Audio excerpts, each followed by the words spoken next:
भाग्य, कितना सुंदर शब्द है ये भाग्य। किंतु जितना सुंदर है उतना ही रहस्यमय भी है। कब क्या हो जाए कोई नहीं जानता। लोग कहते हैं कि भाग्य में जो लिखा है उससे अधिक कुछ नहीं मिलता, उससे कम भी कुछ नहीं मिलता। नियति की जो लिखी है वो कभी नहीं मिटती। किंतु कोई ये नहीं समझता कि नियति आपकी नीयत से बदलती है। यदि आप शुभ विचार रखेंगे, शुभ कर्म करेंगे, तो नियति आपके साथ अशुभ होने ही नहीं देगी।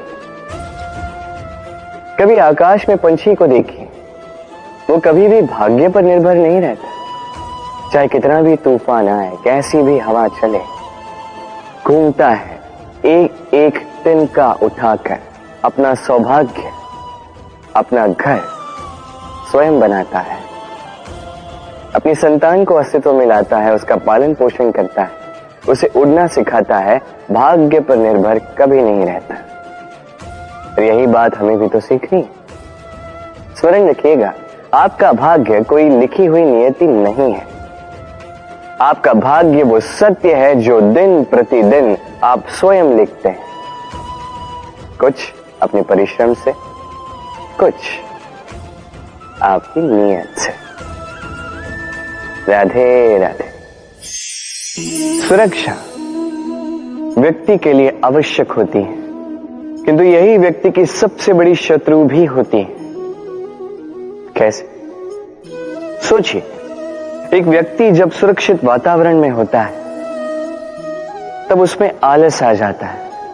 वो जानता है कि ना मुझे भविष्य के लिए कुछ करना है, ना आज के लिए कुछ करना है, केवल जीवन जीना है। इस सुरक्षा चक्र से बाहर निकलना अति आवश्यक है। सोचिए, पंछी जो अपनी संतान को जन्म देता है, कुछ समय के पश्चात उसे घोंसले से निकाल देता है। क्यों? यदि ऐसा नहीं किया तो वो संतान जीवन जीना सीखेगी ही नहीं। यदि उसे डाली से नीचे नहीं फेंका तो संतान उड़ ही नहीं पाएगी, उसके पंख सशक्त नहीं होंगे, वो स्वयं का घोंसला बनाएगी ही नहीं। पंछी अपना घोंसला तब बनाते हैं जब उनके अभिभावक उन्हें छोड़ देते हैं। स्मरण रखिएगा, आप सुरक्षा चक्र से बाहर निकलेंगे, संकट आएंगे जिसके कारण आप सतर्क होंगे, उनका सामना करोगे तो आप बलशाली होंगे। अब वो संकट दोबारा ना आए इसलिए आप योजना बनाओगे। यदि आप स्वयं का विकास चाहते हैं तो जब भी आपको लगे कि आप एक सुरक्षित वातावरण में हैं, एक सुरक्षा चक्र में हैं, तो इस घेरे से बाहर निकलिए। यहां है आपका विकास। राधे राधे। ये उस नौका का प्रतिरूप है जो हमें धारा पार कराती है। अब सोचिए कैसी बात है ये। वो विशाल नौका जो हमें धारा पार कराती है, उसका निर्माण धारा में नहीं, धरा पर होता है। और यदि हम इसे नदी तक पहुंचाना चाहे तो हमें आवश्यकता होती है किसी बैलगाड़ी की अथवा अश्वगाड़ी की। उसमें रख के इसे ले जाते हैं। अब यदि मार्ग में कोई नदी आ जाए, कोई धारा आ जाए और उसे पार करना हो, तो इस बार नौका पर उस गाड़ी को रखा जाता है और फिर पार किया जाता है। अर्थात ये यात्रा संपूर्ण हो ही नहीं सकती यदि दोनों का सहयोग ना होता। इसीलिए ये कहावत है, कभी नौका तो कभी गाड़ी। ये हमारे जीवन में अत्यंत महत्वपूर्ण है। हमारे संबंधों में अत्यंत महत्वपूर्ण है सहयोग। सदैव साथ मिलकर चले, सदैव संयोग करें, सदैव सुखी रहेंगे। राधे राधे। व्यक्ति का व्यक्तित्व कैसे बनता है? आपको क्या लगता है? व्यक्ति जन्म से अपना प्रारब्ध लेकर आता है? क्या आपको लगता है कि ये प्रकृति व्यक्ति के लिए उसकी नियति लिखकर देती है?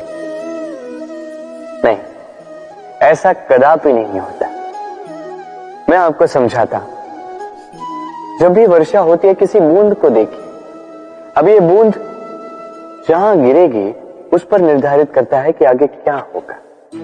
यदि ये बूंद गिरती है किसी खेत में, तो तो ये किसी नए पौधे को जन्म देगी। यदि वो गर्म तवे पे गिरी तो स्वयं को भस्म कर देगी। यदि वो किसी सर्प के मुख में गिरती है तो विष बन जाती है, सीप के मुख में गिरती है तो मोती बन जाती है।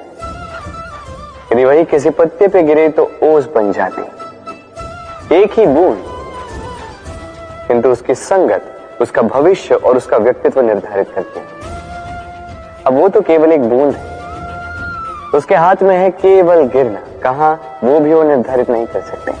किंतु आप मनुष्य हैं, आप चुन सकते हैं कि आपकी संगत क्या होगी, किन लोगों के साथ आप बनेंगे बढ़ेंगे। तो अच्छे से कीजिए, क्योंकि ये चयन आपका होगा, क्योंकि ये जीवन आपका है, भविष्य आपका है। अब महान बनना है या नहीं, ये निर्णय भी आप ही का होगा। आइए मेरे साथ प्रेम से कहिए, राधे राधे। मनुष्य का स्वभाव होता है सदैव वही बोलना चाहता है, कभी किसी की सुनना नहीं चाहता। किंतु उसका ये स्वभाव उसे एक बहुत बड़े ज्ञान से दूर रखता है, सामने वाले व्यक्ति के व्यक्तित्व के ज्ञान से दूर। इसलिए यदि आप किसी को पहचानना चाहते हैं, उन्हें समझना चाहते हैं, तो उन्हें रोकें ना, बस बोलने दें। क्योंकि व्यक्ति का व्यक्तित्व होता है उसके शब्दों में, और उसका वास्तविक रूप छिपा होता है उसकी बोली के पीछे। बोलने दें, धीरे धीरे करके आप सब समझ जाएंगे। यही अंतर होता है एक साधारण पुरुष में और एक महापुरुष में। एक किसी को बोलने नहीं देता और एक सबकी सुनता। तो चयन आपका होगा, आप साधारण बनना चाहते हैं या असाधारण, क्योंकि ये भविष्य आप ही का है। राधे राधे। भाग्य और कर्म, दो ऐसे शब्द जिनसे संसार घिरा है। कोई कहता है मेरे भाग्य में ये नहीं था कि मेरा जीवन ऐसे हो जाता, जो मुझे ये मिल जाता। कोई कहता है कि मेरे पिछले जन्म के कर्म कुछ ऐसे रहे होंगे जिसके कारण इस जन्म में ऐसा भाग्य मिला। सब छोड़ दीजिए और एक बार शांत मन से सोचिए, आप जानेंगे कि भाग्य और कर्म दोनों इसी जन्म के हैं। अंतर बस इतना है, बात की जाए भाग्य की, तो इस भाग्य से आप जितनी आशा करोगे उतनी ही निराशा पाओगे, क्योंकि ये आशा आपको कर्म करने से रोकती है। यदि बात की जाए कर्मों की, तो अपने कर्मों पर जितना विश्वास रखोगे उतना ही सफलता को अपने पास पाओगे। एक बात स्मरण रखिएगा, भाग्य आपके कर्म निश्चित नहीं करता, किंतु आपके कर्म ये आपका भाग्य अवश्य निश्चित करते हैं। राधे राधे।